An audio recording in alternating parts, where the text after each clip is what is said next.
ఇక్కడ red green సారీసే ఉన్నాయిరా. Pink colour లో సైడ్ డిజైన్స్ ఉంటాయి, అవి తీసుకో.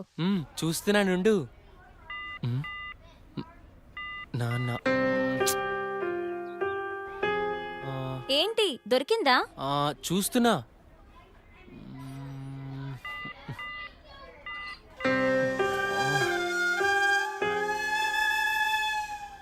చెప్పండి సార్, ఏం కావాలి? మంచి చీరలు చూపెట్టండి, ఎంత ఖరీదైనా పర్వాలేదు. అలాగే సార్. ఇది చూడండి సార్.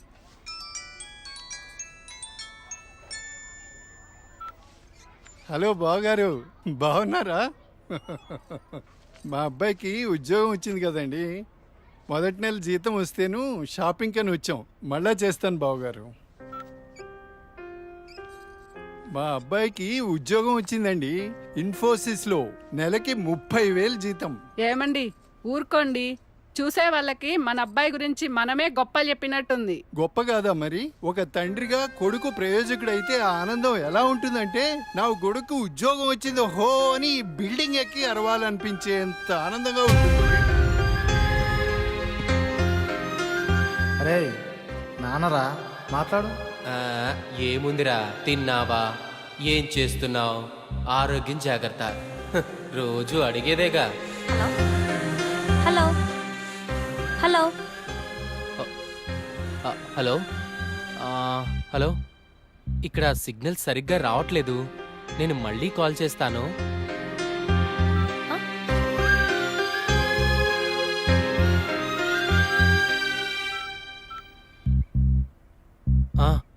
నాన్న, ఏదో పనిలో ఉన్నట్టున్నావురా. అబ్బే అదేం లేదు నాన్న. నువ్వు గుర్తొచ్చినప్పుడల్లా నిన్ను చూడాలనిపిస్తుంది, అందుకే ఫోన్ చేస్తున్నాను రా. నాకేముందిరా, నువ్వేగా నా ప్రపంచం. ఏరా, ఉద్యోగం రాలేదని నాతో మాట్లాడటానికి ఇబ్బంది పడుతున్నావా? నీ ప్రయత్నం మీదే నాకు ఆ నమ్మకం ఉందిరా. Time రావాలంతే.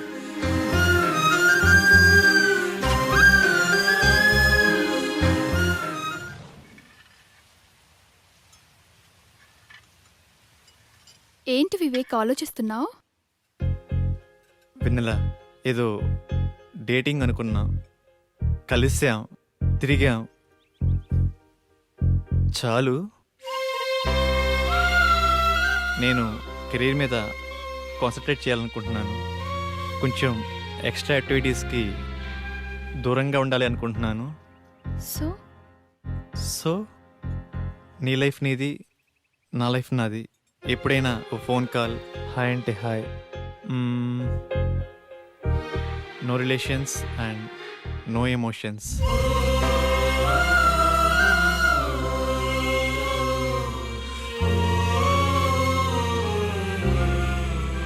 I love you Vivek.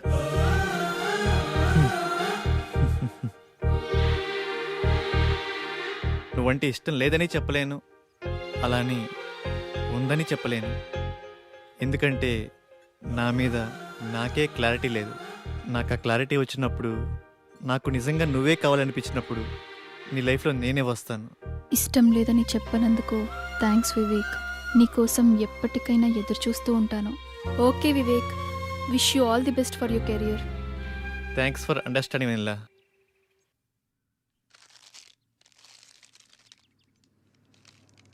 ఉదయం నుంచి ఏమీ తినలేదు కదా. తినమ్మా, తిను బుజ్జి, తినమ్మా, తిను. ఈ లేస్ తిను. చాక్లెట్ కావాలా? ఎందుకమ్మా ఏడుస్తావు? ఏమన్నా తినొచ్చు కదా. ఏం కావాలమ్మా?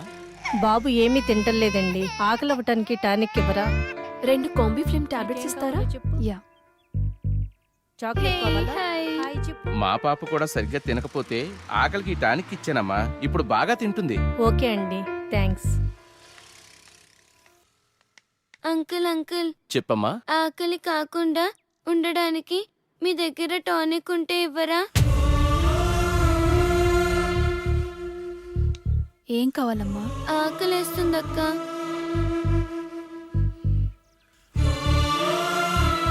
తినమ్మా. నాకు పార్సల్ కావాలక్క. పార్సల్ ఎందుకు? ఆకలితో ఉన్నావు కదా, తిను. అక్కడ ఆశ్రమంలో అందరూ నా కోసం ఎదురు చూస్తూ ఉంటారు. సరే.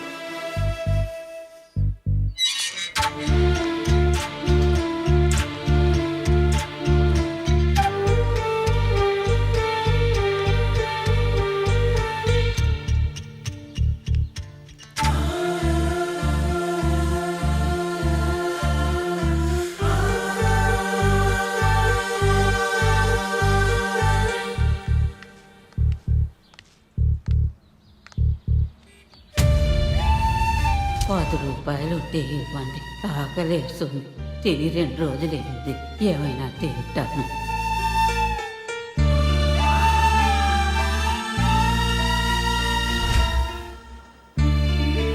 అమ్మా, ఈ పిల్లలందరూ అమ్మా నాన్న లేని అనాథ పిల్లలమ్మా. ఏదో ఈ వయసులో నేను అడుక్కునైనా ఈ పిల్లలకి 2 పూటలా తిండి పెట్టగలుగుతున్నాను. నేను పోయిన తర్వాత ఈ పిల్లలకి ఎవరు తోడుంటారో అర్థం కావట్లేదమ్మా. 60 ఏళ్ళ అవ్వ అడుక్కుంటూ అంతమంది అనాథ పిల్లల్ని పోషించగా 20 ఏళ్ళ అమ్మాయిని చదువుకుని జాబ్ చేస్తూ నేనెంత చెయ్యాలి?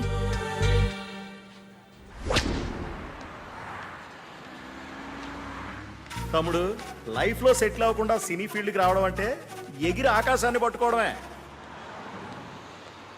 2 years గ్యాప్ వచ్చిందిగా, సాఫ్ట్వేర్లో ఫేక్ పెట్టు, 30,000 శాలరీ వస్తుంది.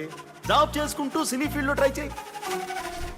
నా కొడుకు ఉద్యోగం వచ్చింది హో అని బిల్డింగ్ ఎక్కి అరవాలనిపించేంత ఆనందంగా ఉంటుంది.